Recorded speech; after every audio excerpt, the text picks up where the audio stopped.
जे गगन में महके पवन में हर एक मन में सद्भावना। नमस्कार विद्यार्थी मित्रों, अँ धोरण 12 कॉमर्स विषय आंकड़ाशास्त्र एम चेप्टर पहलू आपणे जोईए छे सूचकांक। आ सूचकांकना चेप्टर में लास्पियर पासे ने फिशर आना दाखला तमारे 5 गुण में पूछाय छे। विभाग एफ में तमारे पहलो ज दाखलो हशे लास्पियर पासे ने फिशर वाळो। तो 5 गुणना दाखला माटे अघरा नथी पण खास काळजी वस्तु जरूरी छे। लास्पियर पासे ने फिशर माटे 4 वस्तुनी जरूर पड़े। आधार वर्षनो भाव अने जत्थो अने चालू वर्षनो भाव अने जत्थो। आ 4 बाबत आपणी पासे होय एटले आपणे सरळताथी लास्पियर पासे ने फिशर मेळवी शकीए। पण एमां खास ज्यारे तमने 2013 ना भाव अने जत्थो बे आपेला छे, ए ज रीते 2015 ना भाव अने जत्थो बे आपेला छे।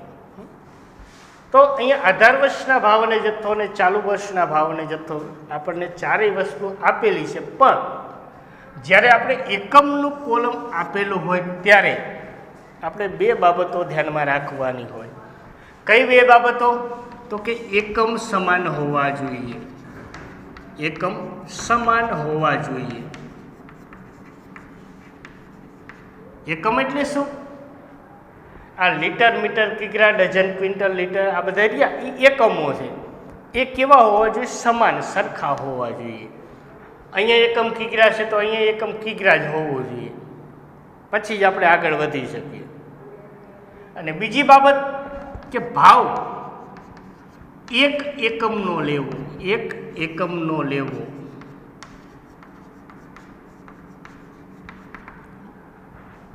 पहला तो एकम सरखा करवा अने पछी भाव एक एकमनो लेवो।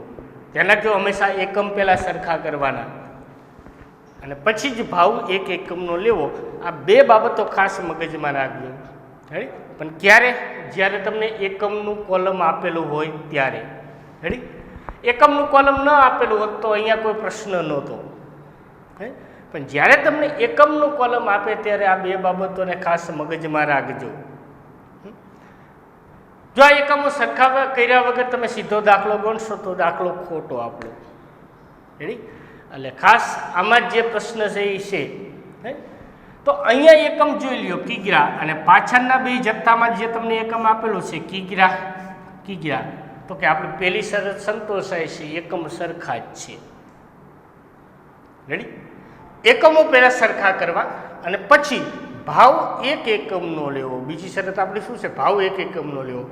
તો અહીંયા તમને 600 રૂપિયા અને 880 રૂપિયા જે તમને ભાવ આપેલા છે એ કેટલા એકમના આપેલા છે? 20 એકમમાં। એકમમાં જેટલો આંકડો આપેલા હોય એટલા એકમના ભાવ ગણાય। અહીંયા તમને 20 કિગ્રા, એનો અર્થ એવો એકમમાં જેટલો આંકડો આપેલો હોય એટલા કિગ્રાના અહીંયા તમને ભાવ આપેલા। તો કેટલા કિલોના છે?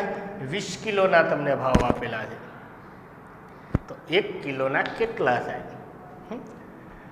તો 20 કિલોના 600 રૂપિયા તો 1 કિલોના કેટલા થાય? આને એટલે કે આને 1 કિલોના ભાવ આપણે કરી નાખીએ તો આને 2 ભાવને 20 વડે ભાગી નાખો। આ 2 ભાવને 20 વડે ભાગી નાખો તો અહીંયા 30 રૂપિયા ભાવ આવશે। અને આને 20 વડે ભાગી નાખો તો અહીંયા ભાવ તમારે આવશે 0 0 જાય એટલે 44 રૂપિયા આવશે। શું કર્યું? 1 એકમનો ભાવ કરી નાખ્યો। જે આ ભાવ તમને 600 રૂપિયા અને 880 રૂપિયા હતા એ કેટલા કિલોના હતા? 20 કિલોના હતા। તો 1 કિલોના કેટલા થાય? તો આને 20 વડે ભાગો એટલે અહીંયા કેટલા આવશે? 30 રૂપિયા અને આને 20 વડે ભાગો એટલે અહીંયા 44 રૂપિયા ભાવ આવશે। રેડી? જોઈ લ્યો એકમ સરખા થઈ ગયા। બીજી શરત ભાવ 1 એકમનો, આ 1 કિગ્રાના ભાવ થઈ ગયા 30 રૂપિયા અને 44 રૂપિયા। રેડી? એટલે આ બાબતને ધ્યાનમાં રાખજો। રેડી? હવે અહીંયા જો ક્વિન્ટલ અને અહીંયા 2માં તમને એકમમાં કિગ્રા આપેલું છે તો અહીંયા એકમો જુદા છે, ક્વિન્ટલ અને કિગ્રા। તો 1 ક્વિન્ટલ બરાબર અગાઉ પણ આપણે લખાવેલું 1 ક્વિન્ટલના કિગ્રા કેટલા થાય? 100 કિગ્રા થાય। 1 ક્વિન્ટલના કિલો કેટલા થાય? 100 કિલો થાય। હવે અહીંયા તમારે ક્વિન્ટલ, અહીંયા એકમમાં તમને ક્વિન્ટલ આપ્યું છે ને અહીંયા તમારે કિગ્રા આપેલું છે, તો બે એકમમાં ભેદ પડે, જુદા જુદા છે. આપણે પહેલાં એને સરખા કરવા પડે. તો કઈ રીતે સરખા છે? તો ધ્યાન રાખજો, અહીંયા તમારે ક્વિન્ટલમાં અહીંયા તમારે ફેરવવા હોય તો અહીંયા ફેરવી નાખશો. તો તમે શું ત્રિરાશિ મૂકશો કે 100 કિગ્રાએ 1 ક્વિન્ટલ, તો 10 કિગ્રાએ કેટલા ક્વિન્ટલ? રેડી? એટલે આને 100 વડે ભાગો એટલે 0.1 ક્વિન્ટલ લખી શકો, અને આને 100 વડે ભાગો એટલે 0.12 ક્વિન્ટલ અહીંયા લખી શકો. ફેરફાર અહીંયા થઈ શકે અને અહીંયા પણ થઈ શકે, બે જગ્યાએ ફેરફાર થઈ શકે. રાઈટ? એવું નથી કે ફરજિયાત એકમમાં જ ફેરફાર કરવો કે અહીંયા પાછળ ફેરફાર કરવો, એવું ફિક્સ નથી. તમે યોગ્ય જગ્યાએ ફેરફાર કરી શકો. રાઈટ? એટલે અહીંયા તમારે ક્વિન્ટલ લખવા હોય તો 100 કિગ્રાએ 1 ક્વિન્ટલ, તો 10 કિગ્રાએ કેટલા ક્વિન્ટલ? એટલે કે અહીંયા તમે 10 ને 100 વડે ભાગો લખો એટલે 0.1 ક્વિન્ટલ થાય, અને 0.12 ક્વિન્ટલ લખી શકો. અને આગળ કંઈ નથી એટલે 1 ક્વિન્ટલનો તો ભાવ થઈ જાય. બે ફેરફાર કરી શકો. પણ આપણે અહીંયા ફેરફાર કરવો છે. ક્વિન્ટલ, અહીંયા ક્વિન્ટલ લખ્યું તો એની જગ્યાએ હું 100 કિગ્રા લખી શકું કે ન લખી શકું? આ ક્વિન્ટલ આપ્યું તો એની જગ્યાએ હું 100 કિલોગ્રામ લખી શકું કે ન લખી શકું? 1 ક્વિન્ટલના 100 કિગ્રા થાય તો હું લખી શકું. તો આ ક્વિન્ટલ કાઢીને મેં અહીંયા એકમમાં શું કરી નાખ્યું? 100 કિગ્રા કરી નાખ્યા. તો હવે જોઈ લો, એકમ સરખા થઈ ગયા, કિગ્રા કિગ્રા કિગ્રા. તો કે હા, એકમો આપણી પહેલી શરત પૂરી, એકમો સમાન હોવા જોઈએ. એ બધામાં એકમ કિગ્રા થઈ ગયા. જો હવે બીજી શરત, ભાવ એક એકમનો લેવો. તો ભાવ અહીંયા જે તમારે 1600 રૂપિયા ને 1200 રૂપિયા થઈ ગયા, એ કેટલા કિલોનો ભાવ થઈ ગયો? 100 કિલોનો ભાવ થઈ ગયો. આપણે તો કેટલા એકમનો ભાવ લેવાનો છે? એક એકમનો જ લેવાનો. તો 100 કિલોના 1600 રૂપિયા, તો 1 કિલોના કેટલા રૂપિયા? તો અહીંયા 1 કિલોના ભાવ આપણે લખી નાખીએ તો 1 કિલોના ને 100 વડે ભાગી નાખો એટલે 16 રૂપિયા, અને 100 વડે ભાગી નાખો એટલે 24 રૂપિયા ભાવ થશે. 100 કિલોના 1600 તો 1 કિલોના કેટલા? એ જ રીતે 100 કિલોના 2400 તો 1 કિલોના કેટલા? અને 16 રૂપિયાને કેટલા થશે? 24 રૂપિયા થશે. હવે જોઈ લો, એકમ સમાન અને ભાવ જ્યાં એ એક એકમનો થઈ ગયો 16 અને 24. એટલે આ બાબત ધ્યાનમાં રાખજો. હવે જોઈ લો કિગ્રા, અહીંયા ગ્રામ, અહીંયા ગ્રામ. અહીંયા એકમ જુદા જુદા છે. અહીંયા કિલોગ્રામ આપેલું છે અને અહીંયા ખાલી ગ્રામ આપેલું છે. તો 1 કિગ્રા બરાબર કેટલા ગ્રામ થાય? 1000 ગ્રામ થાય. 1 કિલોના ગ્રામ કેટલા થાય? 1000 ગ્રામ થાય. હવે તમે અહીંયા કિગ્રા, અહીંયા કંઈ નહીં એટલે 1 કિગ્રા. અહીંયા તમે 1000 ગ્રામ લખવું હોય તો લખી નાખો. 1000 ગ્રામ લખશો તો એકમ શું થઈ જશે? સરખા થઈ જશે. અહીંયા તમારે કિગ્રા કાઢીને 1000 ગ્રામ લખવું એટલે લખી શકો. અહીંયા તમે કિગ્રાની જગ્યાએ કેટલા ગ્રામ લખી શકો? 1000 ગ્રામ. તો ગ્રામમાં અહીંયા લખો એટલે એકમ સરખા થઈ જશે. પણ જે ભાવ રહ્યા 60 રૂપિયા ને 75 રૂપિયા, એ કેટલા ગ્રામના થઈ જશે? 1000 ગ્રામના થઈ જશે. તો 1000 ગ્રામના 60 રૂપિયા, તો 1 ગ્રામના કેટલા થશે? એટલે 0.060 અથવા 6 થશે. અને આ 1 ગ્રામના ભાવ 1000 વડે ભાગો એટલે 0.075 થશે. રેડી? પણ સામાન્ય રીતે આપણે ગ્રામને કેમાં ફેરવી નાખવાના? કિલોગ્રામમાં ફેરવવાના. રેડી? એટલે આંકડા આપણે નાના બની જાય. જો 1000 ગ્રામ બરાબર 1 કિલો, તો 1200 ગ્રામ બરાબર કેટલા કિલા? એટલે અહીંયા 1000 વડે તમે ભાગી નાખશો એટલે અહીંયા તમારે કિલો લખવાય તો 1.2 કિગ્રા થાય. 1200 ગ્રામ, 1000 ગ્રામે 1 કિગ્રા, તો 1200 ગ્રામે કેટલા કિગ્રા? 1200 ગુણ્યા 1 ભાગ્યા 1000 કરશો એટલે 1.2 કિગ્રા આવે. એ જ રીતે 2000 ગ્રામે 1000 ગ્રામે 1 કિલા, તો 2000 ગ્રામે કેટલા કિલો થાય? તો આને 1000 વડે ભાગી નાખો એટલે કિલો, કેટલા કિલો લખી શકો? અહીંયા તમે 2 કિગ્રા લખી શકો. રેડી? શું કર્યું? ગ્રામને આપણે શેમાં ફેરવી નાખ્યા? કિલોગ્રામમાં. રેડી? તો અહીંયા જોઈ લો, હવે કિગ્રા કિગ્રા કિગ્રા એકમ થઈ ગયા સેમ. અને બીજી વસ્તુ કંઈ નહીં એટલે 1 કિગ્રાનો તમને ભાવ આપેલો છે 60 અને 75. રેડી? ઓકે. હવે અહીંયા જો લીટર લીટર લીટર એકમો સરખા જ છે. છે સરખા? કંઈ આગળ કંઈ આંકડો નથી એટલે 1 લીટરના તમને 52 અને 32 રૂપિયા ભાવ આપેલો છે. રેડી? તો ધ્યાન રાખજો, અહીં આંકડો 32 જોઈ લીધો, ચેક કરી લીધો, બરાબર જ છે ને? હા, 52 અને 32 રેડી જ છે. રેડી? તો અહીંયા લીટર એકમ સમાન જ હતા, પણ જે કંઈ નહીં એટલે 1 લીટરના જ ભાવ તમને હતા એટલે કોઈ પ્રશ્ન નથી.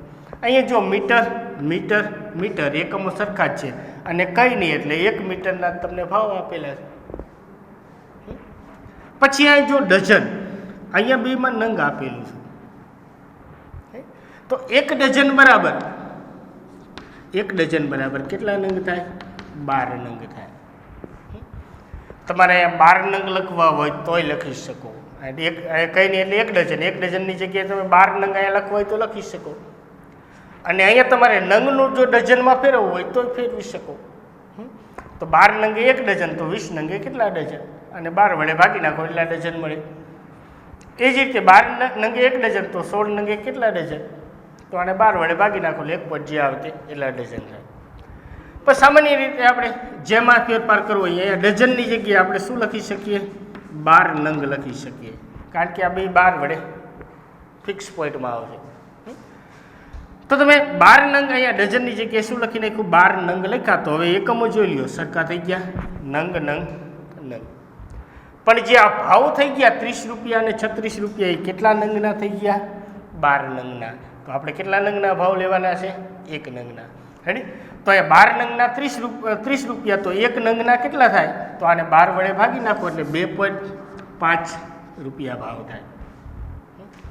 12 નંગના 30 રૂપિયા, તો 1 નંગના કેટલા ભાવ? તો કે 2.5 રૂપિયા. અને આને 12 વડે ભાગી નાખો એટલે 1 નંગના 3 રૂપિયા થશે. રેડી? તો 1 એકમના ભાવ થઈ ગયા. ઓકે, તો હવે આપણે એકમો સરખા થઈ ગયા અને ભાવ 1 એકમનો લઈ લીધો. પછી જથ્થો એટલે ક્યુ, ભાવ એટલે પી, જથ્થો એટલે ક્યુ, ભાવ એટલે પી. આ કોલમ તમારા માટે મહત્વનું. તો હવે 2013 આધાર વર્ષની માહિતી અહીંયા 00 સંજ્ઞા આપી દો અને 2015 ચાલુ વર્ષ અહીંયા 1 સંજ્ઞા આપી દો. તો હવે આપણે લાસ્ટ યર અને પાસે આપણે શોધવાનો છે માત્ર ફિશરનો સૂચકાંક. અહીંયા તમને એવું પણ પૂછી શકે કે આદર્શ સૂચકાંક શોધો. તો આદર્શ સૂચકાંક કોનો છે? ફિશરનો. તો ફિશરને શોધવા માટે આપણે 4 વસ્તુની જરૂર પડશે. લાસ્ટ યર પાસે આ બેની જરૂર પડે. તો લાસ્ટ યર માટે 1000, પાસે માટે 1101.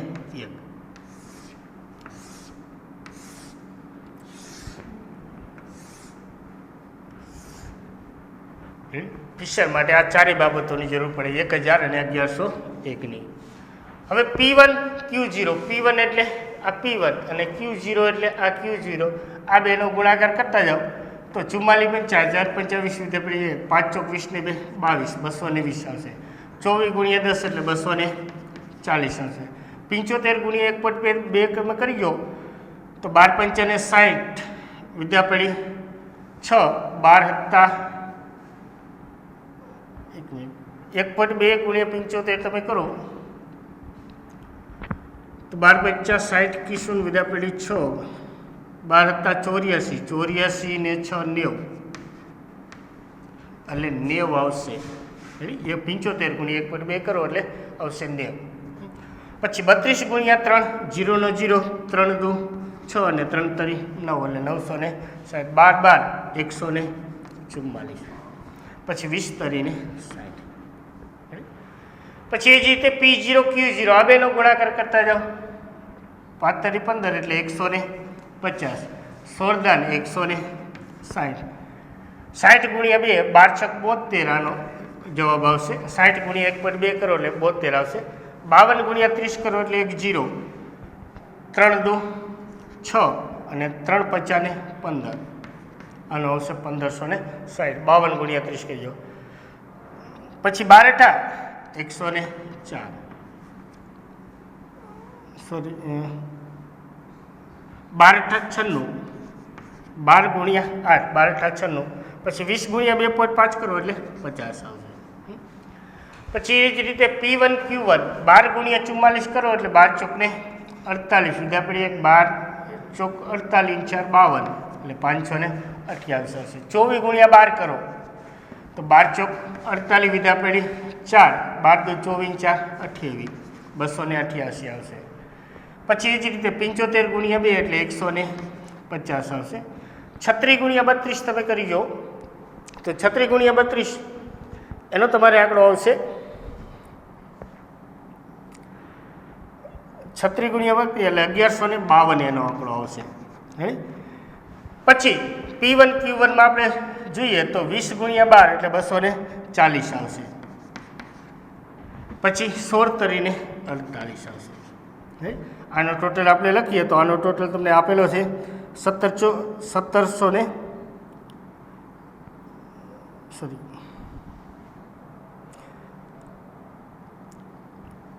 આનો ટોટલ તમને આપેલો 1714 અને આનો ટોટલ P0 2088. આનો ટોટલ તમને આપેલો છે 2406. પછી આગળનું કોલમ મેળવીએ આપણે P0 Q1. તો P0 Q1 આ P0 અને Q1 આ બેનો ગુણાકાર કરતા જઈએ તો 12 તરીને 36 એટલે 360. પછી 16 ગુણ્યા 12 કરશો એટલે તમારે આવશે 192 આવશે. 192. પછી 60 દુ 120 આવશે P0 Q1. પછી 52 ગુણ્યા 36 કરશો એટલે 1872 આવશે. 1872. પછી 8 દુ 16 એટલે 160 આવશે. પછી 2.5 ગુણ્યા 16 દુ 32 ને 8 40 આવશે. એટલે આનો ટોટલ આવશે 2744.